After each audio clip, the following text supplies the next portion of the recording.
Um, it is a phenomenon to me because when it first came about, nobody would expect that it would become, such an eye-catching and transnational phenomenon. And to me, it's also a very Hong Kong film in many senses. Uh, there are socio-political aspects and cinematic aspects, and we're doing both, I think, here. So I think it's a compilation of short films that is thematically spot on in terms of its choice of subject matter and the daring approaches to explore the multi-layered psychosocial dynamics in post-colonial Hong Kong. So when it first came about, a lot of people thought that, well, it's not so much about what would happen in 10 years, but it's more about what we're experiencing, maybe presented in a more futuristic way. It's not that futuristic in a sense. It actually coincided with a lot of political incidents and news that sent shock waves across the whole city and beyond, especially the disappearance of publishers and the experiences of some political activists in Hong Kong and so on. In terms of the themes, if you go down the list of the film titles, you see that all these issues are very controversial, and some of them are politically sensitive. For instance, we've talked about the language politics between Mandarin and Cantonese and hegemony, not just the linguistic hegemony, but the cultural and political hegemony that has been pressing down on Hong Kong since the handover, and also worries about how to educate, how to bring up the next generation to be independent thinkers and with critical minds, and also political activism and a sense of existential malaise, especially in season on the end, that people feel trapped in a state of hopelessness, and it's like developing this kind of almost necrophilic kind of fear. I would like to echo what Dina and others have said about education in dialect and local act, the concern about generational discommunication. How do we continue our way of life in local egg? But personally, I think I like local egg the most out of the 5 shorts because it is more encapsulating in the sense that it's not just about language. It's about using the metaphor of the egg. Okay, it's about way of life, the whole way of life, and what do we hold on to? What we treasure in our life. I think it's more about how do we live through a prolonged time of white terror. Okay, things can disappear not suddenly but incrementally. It is about the incremental erosion of what we used to have and what make us ourselves. Okay. It's about that kind of fear that is deep running in Hong Kong society today, and the fear about the coming of age of a new generation of Red Guards, and how do we prevent our children from joining the Red Guards in the future, and how do they contend against this kind of wave in the future. I do see that bit of hope. It places hope on the individual, but I think I am not a gung-ho optimist, but I think it's also about the present generation, the adults. How do we keep doing what we do in order to make sure that there are kids who are capable of making the right decision, who would stand on the side of what they think is right in the future. But the other comment I have is the way in which 10 years did provoke a lot of debate in Hong Kong, and also it exposes the politics of film production and consumption in Hong Kong in those days. Because from my observation, the film's popularity actually grew in proportion to the watchfulness of the authorities.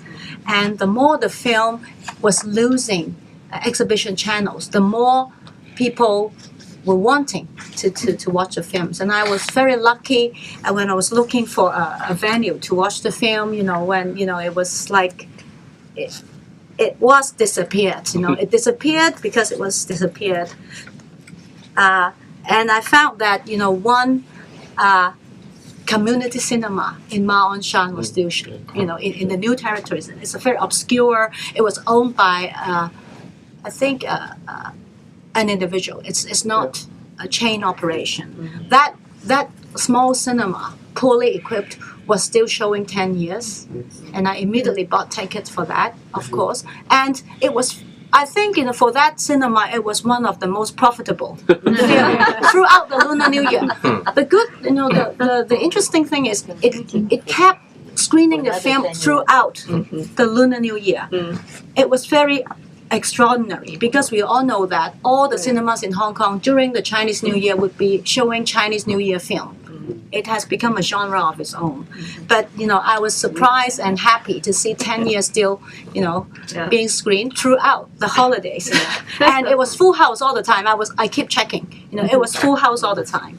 And I was very happy about it. So it made me reflect on, the politics of film consumption. It was an active choice by the local people to support these films because Hong Kong people, they can be very lazy and they can be very techno savvy and they're very tuned into the culture of free downloads.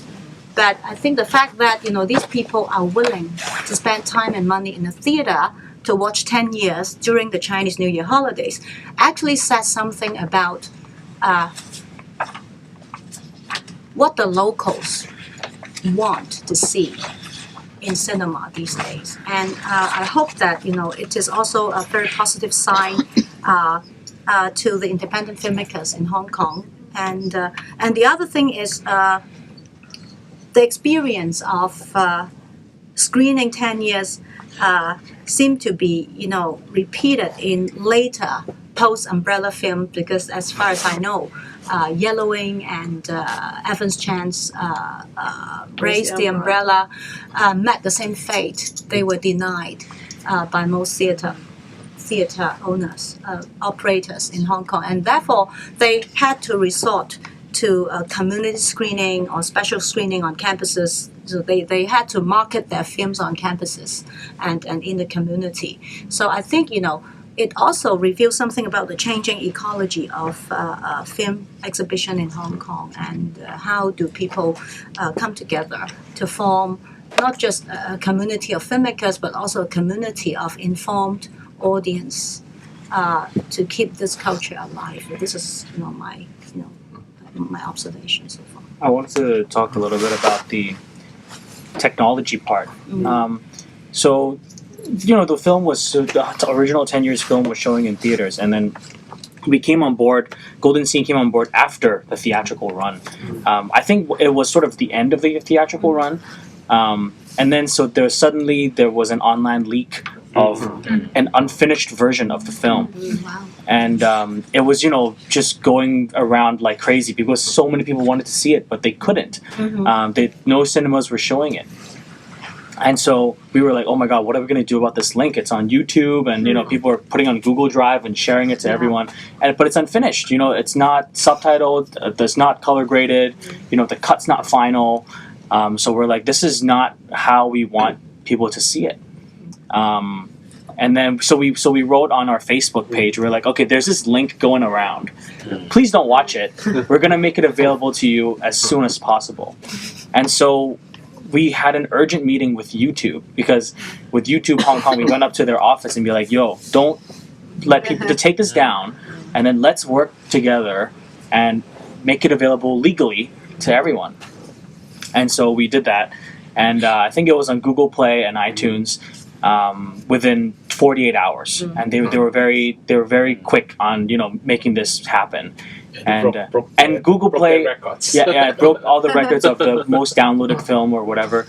And Google Play, actually, the software, I think the algorithm sort of shut itself down because they thought it was spam, because there were so many people buying it, and that never happened before in such a short period of time. And Google sort of shut itself down, and people are like, oh, we can't download it on Google Play anymore.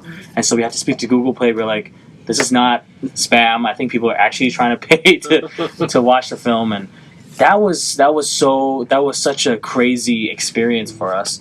And so I think that also prompted the simultaneous community screening of all the community centers playing the film together on March. Was it March or April? April 1st. April 1st of 2016.